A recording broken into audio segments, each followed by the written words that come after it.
Hello there, going live this Friday lunchtime. Here to talk about sensory training in dystonia. And if we haven't met, my name is Julie Hirschberg. I'm a neurologic physical therapist and a person that is very, very intrigued by movement disorders, dystonia being one of them. And our team, we have an awesome team at Re+active. We are putting on a free workshop for people with dystonia coming up on August 22nd. And I've been getting lots of questions, and I've also been diving into the literature. So I really wanted to share what we've been learning, what we've been doing in dystonia. And I want to start with first, earlier today, I shared a post with a video of 3 things that I think everybody should be doing when it comes to dystonia. And the very first thing was sensory training. We also talked about autonomic nervous system training and variability of training. So in that video, in the sensory training, what we actually did, the video that I showed was with a person with cervical dystonia, and we're working on postural writing responses. So postural writing responses are responses that develop in most of us as babies, and as we start to gain control of sitting upright and things like that. And essentially what it is if we're tilting from one side to another, or forward or back, our head, our eyes, our trunk will respond to keep us upright. So you can even see, even as I tilt here, I'll get an automatic tilt in my head.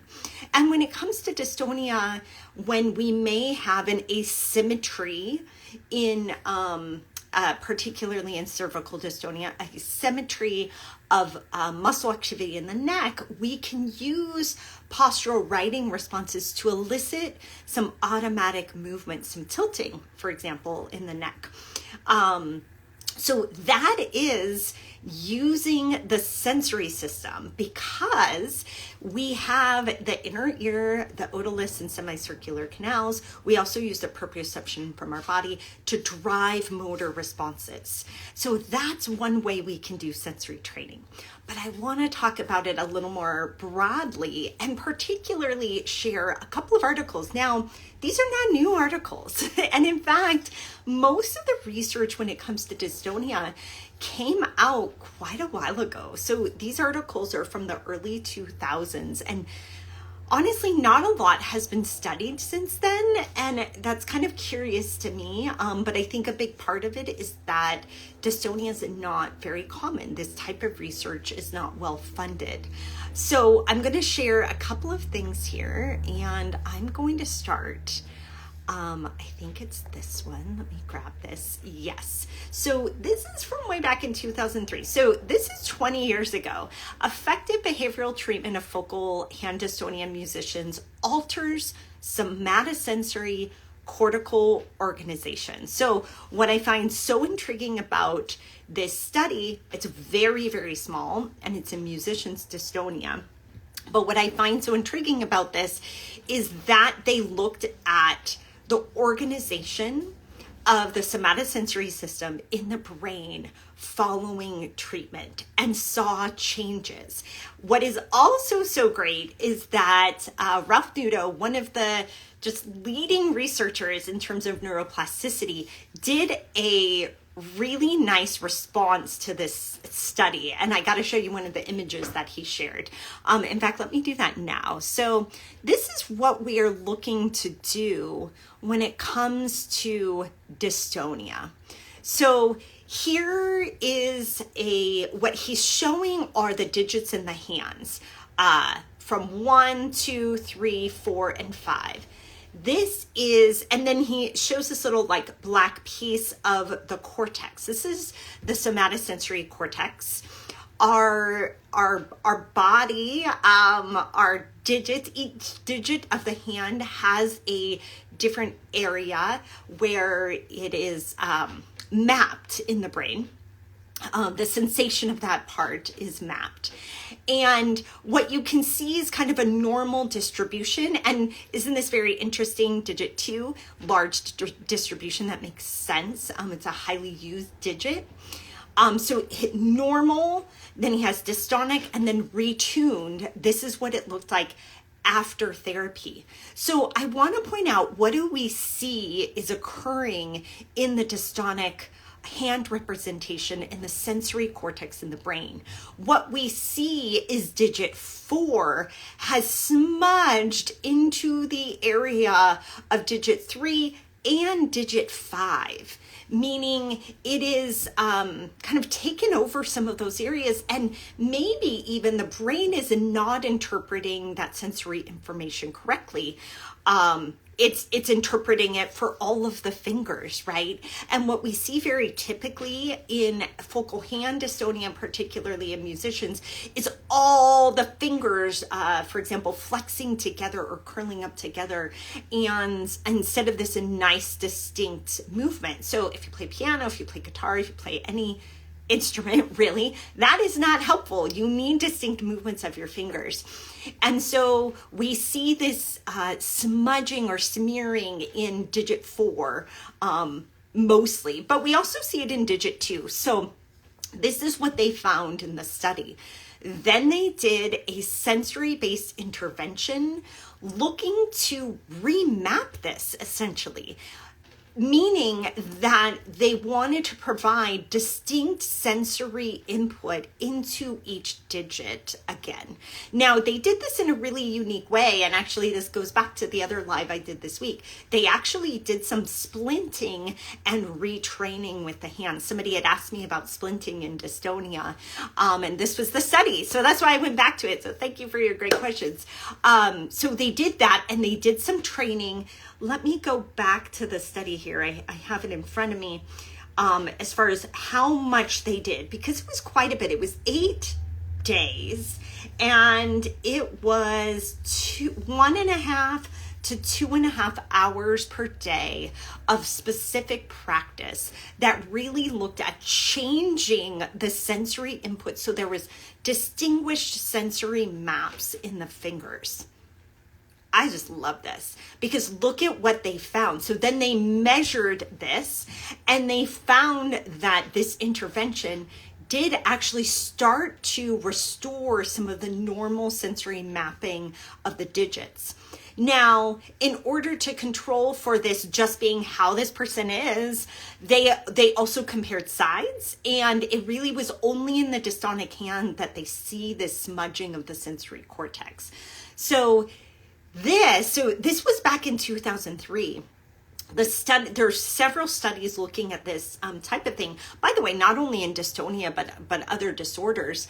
And this was really revolutionary to see that we could change somebody's sensory map with, now they call it a behavioral intervention. That kind of sounds like we're doing like behavior training.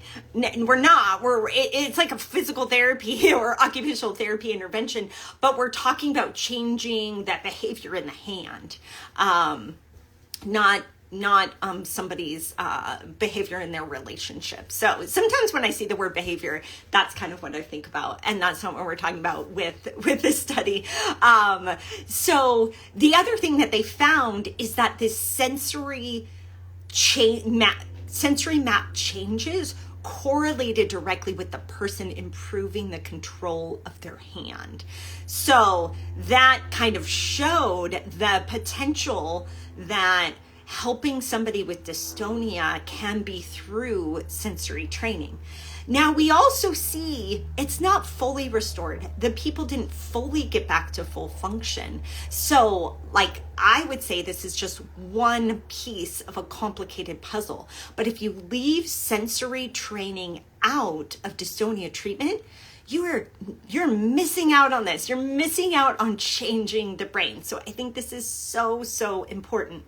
Now, what are the ways to do this, right? So in this study, they did some splinting so that they could change sensory input and the way the fingers were moving. I want to show another study here, though, where they did something a little different, and I thought this was really cool.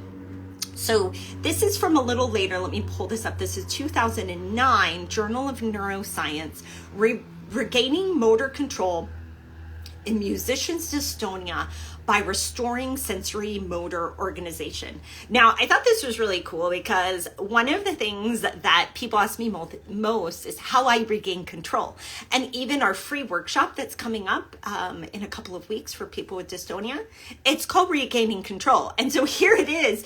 We weren't even looking at the study, but here's what this study was titled: Regaining Control. So helping people with dystonia regain control through restoring sensory motor organization. So they did a similar thing where they could look at the brain, look at the changes, but their intervention was different. So in their intervention, it's actually very similar to a lot of what we do in our sensory training. So because we adopted things from the literature here, they looked at discrimination. So if you think about that map with the sensory map of the fingers and how they were kind of smudged, you might think about training to distinguish those fingers by asking the person to identify where am I touching you? How hard am I touching you? How much am I touching you? What object am I touching you with? And that's exactly what they did here. Now, it was a controlled trial. They did it with different levels of vibration and had the person distinguish different levels of vibration in their fingers, and found that that person immediately would have less dystonic movement and had an improved sensory map immediately. Now, this was not a long-term study, but it's an opening for us as therapists to think, how can we bring this into practice? How can we do this over a longer period of time? How can we change? So let me pull this up again. Somebody's map. This is exactly what we're trying to do, is change the sensory map in the brain. Now, again, this example is in the hand, but we bring this into any body part, whether that's the neck or the trunk or the foot, as in runner's dystonia. This same kind of thing of refining the sensory map for that person is important. First, we need to test it, right? So I never go into sensory training without testing to see if there is a smudging in that map. And oftentimes when we test it, so we might do something like 2-point discrimination, we might do stereognosis, we might do graphesthesia, we might do a sensory grid map. We test that out. And then we bring that right into treatment. So identifying different surfaces.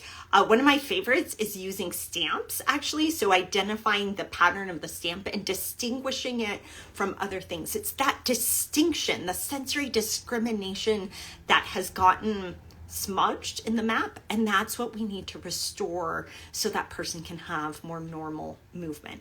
There's so many ways that we can do that, as I said, and it is a very, very important part of training in dystonia. It's one of the reasons why, let me bring up our pie chart here.